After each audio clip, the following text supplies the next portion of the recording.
What's up, guys? It's Carly here, bringing you your Tuesday review on body bags. It is week 248, and this week's theme is contained horror, so I decided to go with a film that I actually saw back in 2015, but I thought it fit the theme pretty well, and that is Bug from 2006. Bug is a movie that I had never heard of before, but whenever I started talking to JP for the first time about horror and finding out that he was into horror and stuff like that, this is a movie that he recommended to me to check out, so I ended up watching it back then and kind of forgot about it until this theme came up, and I thought it kind of fit the idea of the theme pretty well, so I borrowed it from him again just so I could do this review. And Bug, the basic plot here is you have this woman who lives her life out of a motel room. She is a waitress. She is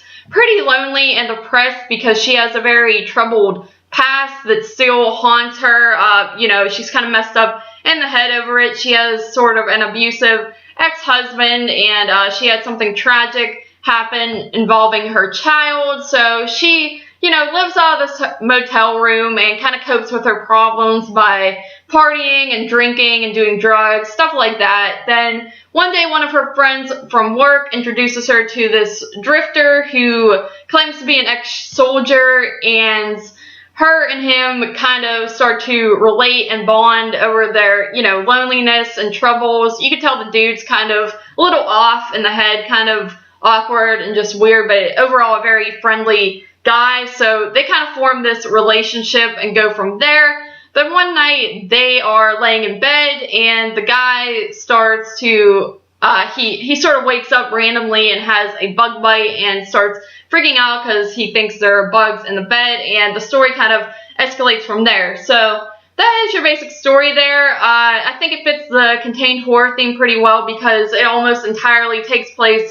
inside this motel room, which I really, really like the setting. I will say right off the bat, you get a lot of shots of outside the entire motel in general, and you see that it literally is just in the middle of nowhere. There's no other buildings around it, just kind of land, and it's lit up by these sort of blue neon lights, and I just really like that about it. It definitely looks like a pretty old rundown motel that you can tell the managers or whatever don't really care too much about and don't take care of. So right off the bat, I really like that setting. I really like my motel settings and settings that are in the middle of nowhere like that. So really enjoyed that.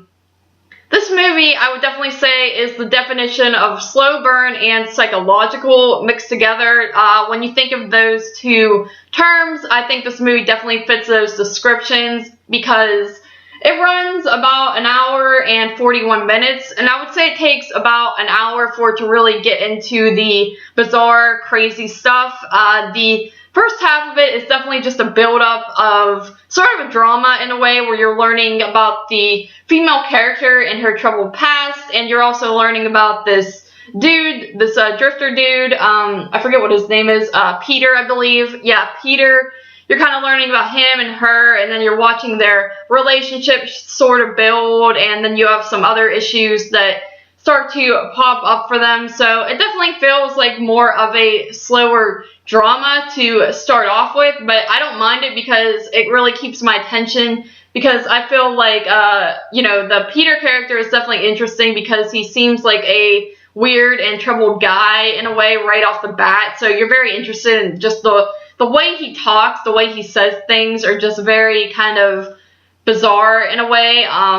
Sometimes awkward, sometimes just, not the way normal people you would hear really speak. So that kind of keeps your interest right away. And then, you just like seeing their relationship in general kind of build just upon their loneliness and their tragic lives. So I think that's pretty interesting. At least it keeps my attention. I could see how some people might be a little bored and taken back by it at first because it does not feel necessarily like a horror movie. But with that being said, there is just a moment in this film where something happens, and then from there it just escalates and gets out of control, and you're just like, what the heck am I watching? There are definitely moments, especially towards the end, where you're just like, oh my god, what happened? How did we get here? It just feels like it goes from day and night really quick, and I think it's really cool how that happens because you get this sort of slow build up and then it really pays off by the ending just by how crazy stuff sort of takes off. And, you know, like I said, there are a lot of psychological aspects to this and a lot of, I would say, different meanings behind things going on in this film that the first time I watched it, I know I was a little confused on what was going on, and second time around, I feel like I caught on to a lot more stuff, but there's still elements to this that sort of confuse me there, where I don't necessarily know if something really happened or didn't really happen. It kind of has those things going for it, but, you know, like I said, that's okay too. That's not a major issue. It's not like it's a very confusing movie. You get the basic concept of what's going on, and I really don't want to give too much away on what happens in this movie, but, you know, saying it psychological was definitely a big hint on sort of what you're getting yourself into with this one. But overall, I thought the characters in it were just excellent. Like I said, the Peter character, played by Michael Shannon, was great, and then, what's her name, Ashley Judd, playing the main character, the girl Agnes, does a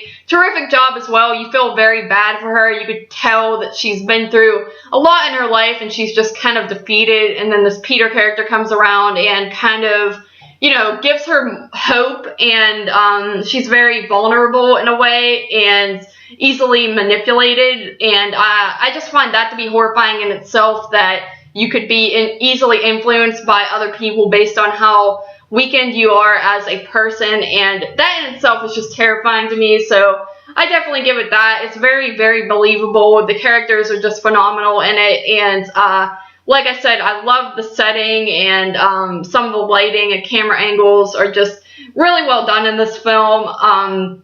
Fantastic plot. Like I said, the only issue that I could see people having with it is that it is a slow movie, and some people might not even view it necessarily as a horror film, but it is classified online as a psychological horror film, but I could see people seeing it more as a suspense thriller or something like that, and they might be a little bit bored by it, but me personally, I wasn't bored at all throughout it. Even the second time around, I was afraid that maybe, you know, it wouldn't have the same effect as it did the first time I saw it, especially with how it ends. It's got a very downbeat ending, I will say, but I must say, I didn't feel that way at all. You know, 3 years has passed since I first watched it, and I still thought it was terrific, and my rating may have even gone up. I'm not sure what I rated it originally, but for Bug, this time around, I am going to give it an 8.5 out of 10. I highly recommend it for people who are into these sort of psychological, slow burn